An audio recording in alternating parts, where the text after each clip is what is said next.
السلام علیکم ویورز، میرا نام عطاء الرحمن اور آپ دیکھ رہے ہیں عطا بخاری یوٹیوب چینل۔ قرآن کریم کی مسلسل ایکسپوزیشن کے سلسلہ میں آج ہم سورہ النساء کی آیت نمبر 63 کی ایکسپوزیشن کر رہے ہیں۔ ان آیات میں بات چل رہی ہے منافقین سے متعلق۔ منافقین کیسے ہوتے ہیں، ان کا اوورآل ایٹیٹیوڈ کیا ہوتا ہے، ان کا مائنڈ سیٹ کیا ہوتا ہے، ان کا بیہیویئر کیا ہوتا ہے، کس طرح ان کے قول و فعل میں تضاد ہوتا ہے۔ جب ان کو کتاب اللہ کی دعوت دی جاتی ہے تو وہ کرتے کیا ہیں، اس سے منہ موڑ لیتے ہیں۔ تو ان کی اس غلط روش کی وجہ سے جب انہیں کوئی نقصان پہنچتا ہے تو وہ بظاہر بڑے معذرت خواہانہ انداز سے وہ پیش ہوتے ہیں اور بات یہ کرتے ہیں کہ ہمارا ارادہ، یہ جو ہم طاغوتی قوتوں سے راہ و رسم رکھتے ہیں، ان کے ساتھ میل ملاپ رکھتے ہیں، ان کے جو بنائے ہوئے قوانین ہیں، ان کے جو بنائے ہوئے نظام ہیں، تو ان کو ہم جو فالو کر رہے ہیں، تو ہمارا ارادہ تو معاشرے کے اندر موافقت پیدا کرنا ہے، ہمارا ارادہ تو نیک ہے، ورنہ ہمارا ایمان بڑا مضبوط ہے۔ یہ منافقین کا طرز عمل، ان کا ایٹیٹیوڈ قرآن نے ان آیات کے اندر بتایا ہے، جیسا کہ پچھلے لیکچرز میں ہم اس کو واضح کر چکے ہیں۔ تو اس آیت کے اندر اب اولئک سے انہی کی طرف اشارہ کیا جا رہا ہے۔ یہ جو اولئک کا لفظ ہے، یہ انہی منافقین کے متعلق اشارہ کر رہا ہے۔ تو اس آیت کو شروع کرتے ہیں۔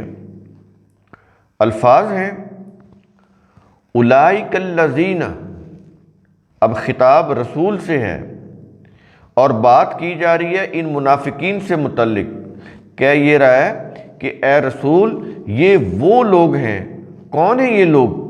آگے بتا رہا ہے، کہہ یہ رہا ہے کہ یعلم اللہ ما فی قلوبہم، اللہ اسے جانتا ہے جو ان کے دلوں دماغوں میں ہے۔ یہاں پر فی قلوبہم ہے، فلسفہ کی زبان میں یہ جو قلوب ہے اس کا واحد ہے قلب۔ اس کا معنی جو ایکچولی اس کے جو میننگز ہیں وہ مائنڈ کے ہیں، جو خیالات کا مرکز ہوتا ہے۔ مائنڈ کے اندر خیالات پیدا ہوتے ہیں اور وہیں سے آرڈر آتا ہے جس کے تحت تمام انسانی اعضاء کام کرتے ہیں۔ تو فلسفے کی زبان میں فلسفہ میں اس کو قلب ہی بولتے ہیں، یعنی دل ہی بولتے ہیں۔ جیسے آپ یہ کہتے ہیں کہ میرا دل یہ کہتا ہے کہ میں یہ کر لوں، میرا دل یہ کہتا ہے کہ وہ شخص ایسا ہے، میرا دل یہ ماننے کے لیے تیار نہیں ہے کہ وہ شخص مجرم ہے۔ یعنی یہ باتیں، یہ الفاظ یہ دل سے متعلق بولتے ہیں، لیکن اس سے مراد ایکچولی دماغ ہوتا ہے۔ دماغ انالیسس کر رہا ہوتا ہے کہ یہ مجرم ہے یا نہیں ہے۔ یعنی بولتے ہم ایسے ہی ہیں کہ میرا دل ایسے چاہ رہا ہے یا میرا دل یہ چاہ رہا ہے، لیکن اس سے مراد کیا ہوتا ہے؟ Human mind. تو یہ بڑا اہم نقطہ ہے، اس کو آپ سمجھیں کہ جب بھی قرآن دل کی بات کرتا ہے تو وہ کلینیکل ہارٹ نہیں ہوتا، اس کا کام سوچنا نہیں ہوتا۔ یہ جو کلینیکل ہارٹ ہے یہ صرف بلڈ کو پمپ کرتا ہے تاکہ بلڈ کی سرکولیشن تمام باڈی میں ہو۔ تو اس کا کام سوچنا نہیں ہے، سوچنا مائنڈ کا کام ہے۔ تو یہ فلسفے میں کہتے تو دل ہی ہے، لیکن فلسفہ کی زبان میں جسے دل کہتے ہیں ایکچولی وہ مائنڈ ہوتا ہے۔ تو بتانا مقصود یہ ہے یہاں پر قرآن کا کہ یہ جھوٹے لوگ ہیں، یہ جو کچھ کہتے ہیں وہ کرتے نہیں ہیں۔ ان کی زبانوں پر کچھ اور ہوتا ہے اور ان کے دلوں میں کچھ اور ہوتا ہے۔ تو یہ جھوٹے لوگ ہیں، ان کے قول اور عمل میں تضاد ہے۔ تو اس لیے کہہ رہے ہیں کہ یہ جھوٹے لوگ ہیں۔ اللہ جانتا ہے یہ جو کچھ بھی کہیں گے وہ قابل اعتماد نہیں ہے، یہ قابل بھروسہ لوگ نہیں ہیں۔ تو جب ان کی یہ صورتحال ہو اور واقعتاً یہ ایسے ہی لوگ ہیں کہ یہ ٹرسٹیبل نہیں ہے، ریلائیبل نہیں ہے کہ ان کے اوپر اعتماد کیا جائے، تو پھر کیا کرنا چاہیے؟ آگے اس کے متعلق بتا رہا ہے رسول سے، کیا یہ رہا ہے کہ فَأَعْرِضْ عَنْهُمْ، چنانچہ تو ان سے منہ پھیر لے۔ اب یہ یہاں پر دیکھیں، پچھلے ویڈیو میں ہم نے آپ کو بتایا تھا نا کہ معاشرے کے اندر ایکسٹریمزم جو پھیلا ہے ریلیجس آرگنائزیشن کی وجہ سے، کہ توہین مذہب کی روح سے وہ گولیوں کے ساتھ، ایون کہ آج اس 21ویں صدی میں پتھروں کے ساتھ لوگوں کو مار دیتے ہیں۔ اب حال ہی میں ایک واقعہ ہوا ہے نا کہ پتھروں کے ساتھ انسان کو مار دیا توہین مذہب کے نام کے اوپر۔ تو اب یہ دیکھیے قرآن کریم کے اندر اس طرح کی کوئی چیز نہیں ہے، رول آف لا ہے، اور اس کے ساتھ پھر برداشت بھی ہے، رواداری بھی ہے، مساوات بھی ہے، کوئی کسی قسم کی شدت پسندی یا ایکسٹریمزم نہیں ہے۔ اب دیکھیں رسول جو ہیڈ آف دا اسٹیٹ ہے، جو سربراہ ہے ایک نظام کا، زمین کے اوپر اللہ کی مخصوص اتھارٹی ہے، اس کو یہ نہیں کہا جا رہا کہ ان کو مار دو، ان کو موت کی سزا دے دو، بالکل نہیں۔ کیا کہہ رہا ہے؟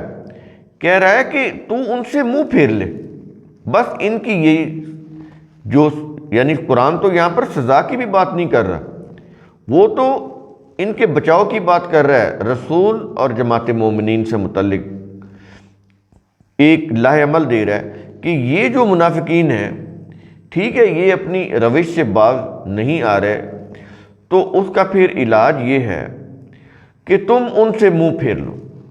یہ رسول سے کہا جا رہا ہے، یہ نہیں کہا جا رہا کہ ان کو سزا دو کہ انہوں نے منافقت کی ہے، جھوٹ بولا ہے، طاغوتی قوتوں سے انہوں نے تعلقات قائم کر رکھے ہیں، دین کو فالو نہیں کرتے اور طاغوتی قوتوں کو فالو کر رہے ہیں، اپنے سیاسی حکمرانوں کو، اپنی مذہبی پیشواؤں کو فالو کر رہے ہیں، تو ان کو مارو یا قتل کرو یا ان کو سزا دو، یہ نہیں کہہ رہا۔ یہ پیچھے ہم نے پوائنٹ اٹھایا تھا نا، تو وہ چونکہ ویڈیو طویل ہو رہا تھا تو اس لیے وہ بات کمپلیٹ نہیں ہوئی، اور یہاں آ کر ہم چونکہ ایک موقع ہے اس کو واضح کرنے کا، تو آپ اس پوائنٹ کو سمجھیں کہ یہاں پر فَأَعْرِضْ عَنْهُمْ کے الفاظ ہیں کہ تو ان سے منہ پھیر لے، ایسے لوگوں سے۔ اس کا مطلب یہ ہے کہ تو انہیں اپنی جماعت میں شامل نہ کرنا، ان عناصر سے اپنی جماعت کو پاک رکھنا، کہیں یہ جماعت میں شامل ہو کر تمہیں نقصان نہ پہنچا دے۔ یہ چیز کہی جا رہی ہے نبی کریم صلی اللہ علیہ وسلم سے، اور آگے پھر نبی کریم صلی اللہ علیہ وسلم کی جو جماعت صحابہ، ان سے بھی ظاہر ہے وہ بھی ان کے ساتھ تھے، لیکن یہاں پر ان کو مارنے کی یا ان کی کوئی انسانیت سوز کو سلوک کرنے کی کوئی بات نہیں کر رہا، کسی سزا دینے کی بھی بات نہیں کر رہا۔ کہتا ہے ٹھیک ہے وہ منافقت کے اوپر ڈٹے ہوئے ہیں، تو تم نے یہ کرنا ہے کہ ان سے منہ پھیر لینا ہے، ان سے اعراض برت لینا ہے۔ اعراض برتنے کا معنی یہ ہے کہ منہ پھیر لو، ان سے بس علیحدہ ہو جاؤ، ان کو قابل بھروسہ نہ سمجھو، جو کہتے ہیں ان کے اوپر یقین نہیں کرنا۔ کیوں؟ کہ ان کے زبانوں پر کچھ اور ہے، ان کی دلوں میں کچھ اور ہے، ان کے اندر منافقت کا مرض ہے، یہ قابل بھروسہ نہیں ہے۔ اب ایک چیز تو یہ ہوگی کہ ان سے منہ پھیر لینا ہے، ان کو اپنی جماعت میں داخل نہیں ہونے دینا، ایک فاصلے پر رکھنا ہے، لیکن کوئی ان کے ساتھ کوئی شدت پسندی کا سلوک بھی نہیں کرنا۔ تو ایوائڈ کرنے کی بات کر رہا ہے نا۔ اب جو کچھ ان کے ساتھ معاملہ کرنا ہے، ایک تو ہے نا کہ یہ نہیں کرنا، یہ تو اس نے بتا دیا کہ ان سے ایوائڈ کرنا ہے، لیکن کمپلیٹلی ایوائڈ نہیں کرنا۔ آگے جو چیز بتا رہا ہے وہ دیکھیں کیا کہہ رہا ہے۔ کیا یہ رہا ہے وَإِذْ هُمْ، منہ پھیر لینا ہے، لیکن اس کے ساتھ اس حد تک ان کے ساتھ معاشرتی رابطہ رکھنا ہے کہ کہہ یہ رہا ہے کہ اور انہیں نصیحت کر۔ تو اس میں تو یہ چیز آ گئی نا کہ منہ پھیرنا ہے، لیکن اس حد تک پھیرنا ہے کہ ان سے کوئی بات چیت ہو سکے، ان کو کچھ سمجھایا جا سکے، تمام راستے بند نہیں کرنے۔ تو کہہ رہا ہے کہ وَعِظْهُمْ، اور انہیں نصیحت کر. اور نصیحت تو اسی صورت میں ہو سکتی ہے نا کہ ان کو ایک فاصلے پر رکھ کر ان سے بات کی جائے، اپنی جماعت میں شامل بھی نہ ہونے دیا جائے کہ وہ کو دھوکہ دے، اور ان کو ایک فاصلے پر رکھتے ہوئے ان کو سمجھایا بھی جائے. اب اس میں کوئی مار پیٹ نہیں ہے، کوئی شدت پسندی نہیں ہے، کوئی ان کے ساتھ کوئی توہین امیز سلوک کرنا بالکل نہیں. قرآن کے الفاظ دیکھیں کہ وَعِظْهُمْ، اور انہیں نصیحت کر، یعنی ان کی منافقت اور مخالفت سے بچتے ہوئے انہیں سچائی کی زندگی گزارنے کی تلقین کر. یہ رسول یہاں پر لفظ تو یہی ہے نا، وَعِظْهُمْ، اسی سے وہ واعظ بنا ہے جو ہمارے مذہبی پیشوا کرتے ہیں. انبیاء واعظ نہیں کرتے تھے کیونکہ یہ مذہبی واعظ ہے، وہ اور چیزیں ہوتی ہیں. مذہبی واعظ یہ نہیں، انبیاء نے یہ نہیں کیے. وہ تو سربراہ ہوتے تھے زمین کے اوپر، اللہ کے قانون اور اس کے نظام کی محسوس اتھارٹی ہوتے تھے. تو یہاں پر بیسیکلی اس کے معنی ہیں تلقین کرنا، کہ انہیں تلقین کر کہ وہ سچی زندگی گزاریں، منافقت مخالفت کا راستہ چھوڑ دیں. یہ روش ان کے لیے انتہائی تباہ کن ہے. یہ چیز ان کو سمجھانی ہے. تو سزا دینے کی کوئی بات نہیں کر رہا، شدت پسندی کی کوئی بات نہیں کر رہا، حالانکہ وہ بڑا نقصان پہنچا رہے تھے نبی کریم صلی اللہ علیہ وسلم کو اور ان کی جماعت صحابہ کو. اس کے باوجود کوئی ایگریشن کا حکم نہیں دیا قرآن نے، کسی ایکسٹریمزم کا حکم نہیں دیا، کسی شدت پسندی کا کوئی حکم نہیں، بلکہ کہہ رہا ہے کہ وَعِظْهُمْ، انہیں نصیحت کرو، انہیں تلقین کرو، انہیں سمجھاؤ. اور آگے وَقُلْ لَهُمْ فِي أَنفُسِهِمْ قَوْلًا بَلِيغًا. قرآن کریم کے یہ الفاظ دل میں اتر جانے والے ہیں. بڑا ہی انسانیت ساز پیغام ہے. یہ اندازہ لگائے کہ جو منافق لوگ اتنا نقصان پہنچا رہے تھے رسول کو، جماعت صحابہ کو، تو اس کے باوجود رسول کو حکم دیا جا رہا ہے اس آیت کے اندر کہ ان کے ساتھ کوئی ایسا برا سلوک نہیں کرنا، کوئی ایسا ان کے ساتھ معاملہ نہیں کرنا شدت پسندی کا. بس ان کو ایک فاصلے پر رکھنا ہے، اوائڈ کرنا ان سے، لیکن اس حد تک کہ تم ان کو سمجھاتے بھی رہو، انہیں تلقین بھی کرتے رہو. اور آگے یہاں پر کیا کہہ رہا ہے؟ اور ان سے ایسی بات کہہ جو ان کے انفس میں اترنے والی ہو. وَقُلْ لَهُمْ فِي أَنفُسِهِمْ قَوْلًا بَلِيغًا. یہ بلیغاً ہوتا ہے جو پہنچ جائے، پہنچنے والی، اترنے والی. فی انفسہم، ان کے جو انفس ہیں ان کے اندر اترنے والی ہو، ان کے دل و دماغ میں اترنے والی ہو. ہم نے یہ بتایا آپ کو کہ انفس کیا ہوتا ہے، پیچھے ہم بتا چکے. تو یہاں پر عمومی ترجمہ یا ٹرانسلیشن اس کی یہی ہوگی کہ ان کے دل و دماغ میں اتر جائے. وہ ہے نا کہ شاید کہ اتر جائے تیرے دل میں میری بات. یہ وہ والی چیز ہوگی اس آیت کے اندر. رسول سے کہہ رہا ہے، حکم دے رہا ہے کہ ان کے ساتھ کوئی شدت پسندی کا، کوئی سختی کا بھی معاملہ نہیں کرنا، بلکہ ان کے ساتھ ایسی نرمی کے ساتھ بات کرنی ہے، ایسی خوبصورتی کے ساتھ بات کرنی ہے، قولم بلیغن ہے کہ وہ ان کے دلوں میں اتر جائے، ان کے دل و دماغ میں اترنے والی ہو. ایسے انداز سے ان کو سمجھانا ہے، ان کو تلقین کرنی ہے. تو اس سے آپ نے اندازہ لگایا کہ معاشرے کے اندر اگر قرآن کی حکومت ہو تو کسی بھی صورت اس معاشرے کے اندر ذرا سی بھی ایکسٹریمزم، شدت پسندی نہیں ہو سکتی.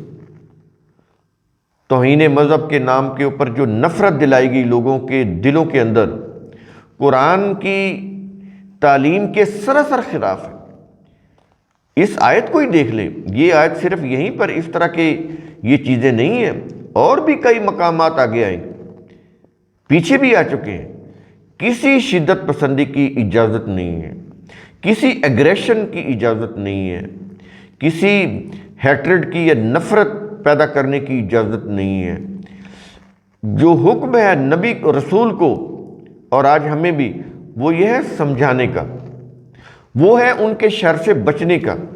آپ ان کے شر سے بچیں، ان کی منافقت سے خود کو بچائے رکھیں، ایک فاصلے پر ان کو رکھیں اور خود بھی رہیں، لیکن ان تمہارے درمیان اور ان کے درمیان آپس میں اس حد تک کٹ آف نہ ہو جائے کہ تم ان سے کوئی بات ہی نہ کر سکو یا وہ تم سے کوئی بات ہی نہ کر سکے، بلکہ تمہارا تبادلہ خیال ہونا چاہیے، اور تمہیں چاہیے کہ تم ان کو سمجھاتے رہو، ان کو تلقین کرتے رہو کہ یہ جو روش ہے منافقت کی، یہ بڑی نقصان دہ ہے تمہارے لیے بھی، پورے معاشرے کے لیے بھی۔ تو قرآن کریم اس طرح سے یہ جو تعلیم ہے اس کا انداز ہے، کتنا خوبصورت، کتنا دل نشیں، کتنا ماڈریٹ، معتدل۔ دنیا کی کوئی بھی آپ مذہب کی کتاب یا کوئی بھی مذہب کا کوئی انسانیت جس کو بولتے ہیں کہ یہ انسانیت ساز ہے، یہ جو کانسیپٹ ہے انسانیت کے متعلق کسی بھی دنیا کے مذہب میں نہیں ہے۔ اس طرح کا یہ انداز، یہ تعمیری سوچ، یہ مثبت سوچ کسی بھی مذہب اور اس کی کتاب میں نہیں ملے گی جو قرآن کے اندر ہے۔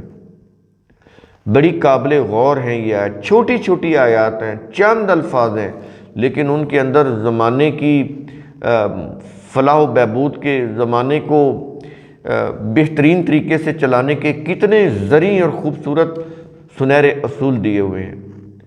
تو قرآن کریم کا اصول ثم تتفکروا، اس کی روح سے آپ خود بھی سوچا کریں، سمجھا کریں، غور و فکر کیا کریں۔ شکریہ۔